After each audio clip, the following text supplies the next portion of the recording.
Oke, kurang lebih ini dari agenda pada hari ini kita akan membahas kurang lebih 5 submateri, dari mulai masalah yang berkaitan dengan linear regression itu apa, kemudian modelnya seperti apa, model itu punya parameter, parameternya apa saja, dan parameternya ini kan tentunya ketika nanti kita belajar si linear regression ini, nah ini harus kalian pahami juga bahwa nanti kita akan banyak membahasnya itu adalah harus membedakan mana yang sifatnya untuk populasi dan mana yang sifatnya untuk sampel. Oke, dan terakhir kita akan berbicara masalah inferensinya juga gitu. Ketika kalian punya koefisien, itu inferensinya apa? Nah, mungkin di sini waktu SMA mungkin kalian udah sedikit kenal atau misalnya ada yang sudah pernah menggunakan. Jadi sebenarnya gampang. Tapi ya kalau misalnya kita lanjut per satu-satuan nanti di modelnya ya jadinya agak-agak sedikit harus ada pemahaman gitu. Jadi nanti akan saya review lagi kalau misalnya ada beberapa terms yang memang di buku dan di slide ini juga sedikit berbeda. Jadi kalian jangan kaget di buku dan di sini ada beberapa terms yang berbeda asal kalian nanti istilah itu memperhatikan akan ngeh itu yang dimaksud di buku di sini tuh hanya termnya saja yang berbeda tapi intinya sama. Oke, baik. Untuk memulainya, kita akan lihat dari contoh-contoh masalah yang didekati oleh salah satu pendekatan statistik untuk linear regression. Nah, ini beberapa ilustrasi, kalian bisa lihat ada di tabel untuk yang kiri dan yang kanan. Nah, di sini di tabel kiri diperlihatkan kita memiliki beberapa seorang mahasiswa dan memiliki tingkat GPA atau IPK dan juga waktu belajar per minggu. Nah, untuk model regresi linear itu sebenarnya cukup sederhana. Kalian ingin melihat hubungan gitu ya antara satu variabel pertama dengan variabel lainnya gitu. Yang mana di sini ada suatu variabel yang istilahnya itu menjadi variabel yang independen atau variabel yang bebas gitu. Atau misalkan variabel yang menjadi penentu dan variabel yang menjadi hasil. Nah, maksudnya apa? Maksudnya di sini kalau misalnya kalian melihat GPA, ya tentunya GPA ini merupakan hasil dari suatu proses. Prosesnya apa? Yaitu proses belajar. Nah, ini proses. Nah, sehingga secara sederhananya, regresi linear itu kalian ingin mencari sebetulnya dengan suatu proses tertentu, kalian ingin mengestimasi nilai hasilnya berapa berdasarkan data historis. Gitu kan. Historis. Nah, di sini ada data historis yang kalian lihat bahwa kalau misalnya kalian belajar 8 jam, kalian GPA-nya 3,72. Kalau misalnya kalian belajarnya 0 jam, kalian GPA-nya 1,8 gitu. Nah, data historis inilah yang akan menjadi data prediktif. Kalau misalnya kalian melihat seseorang dia belajarnya 9 jam, berarti IPK-nya berapa? Ya di antara 3,89 sama 3,72 kalau misalnya berdasarkan data ini. Nah, sehingga di sini yang ingin kita cari adalah bagaimana kita memprediksi suatu berdasarkan berdasarkan suatu proses atau suatu variabel yang kalian bisa ketahui di awal gitu. Karena hasil ini tuh kan berdasar di istilahnya tuh didapatkan dengan proses tertentu. Nah, sebetulnya ini yang harus menjadi dasar kalian mengerti bahwa adanya suatu data yang bisa kalian cari di awal dan data mana yang istilahnya itu menjadi hasil setelah pekerjaan tertentu gitu. Kenapa? Karena untuk data inilah yang kalau misalnya nanti ke depan lebih jauhnya gitu, ketika kalian berbicara masalah machine learning atau misalnya artificial intelligence atau data science dan lain sebagainya, itu intinya ini gitu. Kalian punya set data, kemudian set data itu kalian jadikan library atau jadikan suatu perpustakaan yang nantinya akan menjadi suatu model. Modelnya bisa model apa ya? Contohnya model prediksi gitu. Secara paling sederhana ya menggunakan si regresi linear.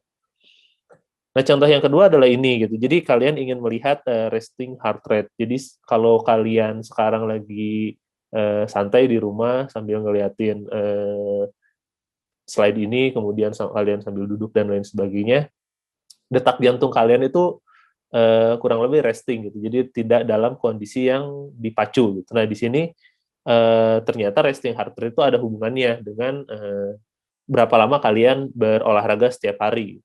Nah, di sini yang bisa kalian hitung tentunya ya berapa jumlah atau berapa lamanya waktu olahraga kalian gitu. Apakah 9 jam atau kalian nggak olahraga sama sekali, dan akan menghasilkan nilai RHR atau resting heart rate yang ternyata gitu kalau misalnya di sini kalian melihat semakin tinggi waktu belajar kalian, GPA kalian semakin naik. Nah, kalau di sini kan semakin tinggi kalian waktu exercise, ternyata RH-nya akan semakin rendah. Nah, berarti di sini kan ada dua perbedaan antara satu kasus di mana di sini tuh inputnya akan menyebabkan outputnya juga dia naik, gitu ya.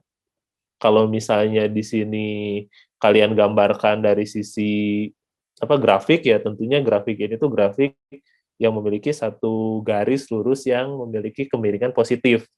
Yang mana di sini kan berarti sumbu X-nya atau input datanya adalah weekly study hours dan hasilnya adalah GPA atau sumbu Y-nya. Dan yang satu lagi berarti di sini kurang lebih dia memiliki suatu garis yang berkorelasi negatif atau memiliki suatu kemiringan yang negatif. Dengan nilai X-nya adalah weekly exercise hours. Dan juga di sini nilai hasilnya adalah RHR. Nah, secara sederhana itu yang akan kita bahas, bagaimana kita akan membuat suatu model yang sederhana untuk kita bisa menentukan kira-kira apakah suatu input itu mempengaruhi output. Nah, kurang lebih seperti itu. Nah, di sini ada beberapa contoh-contoh yang lain, ya kalau misalnya kalian berapa banyak jumlah lemak yang kalian makan akan mempengaruhi kolesterol, dan seterusnya. Nah, kan sekarang pertanyaannya adalah bagaimana kita bisa melihat suatu variabel atau dua variabel yang tadi, misalnya jangka waktu tidur dan lama waktu tidur, itu dia memiliki suatu minimal hubungan yang linear gitu.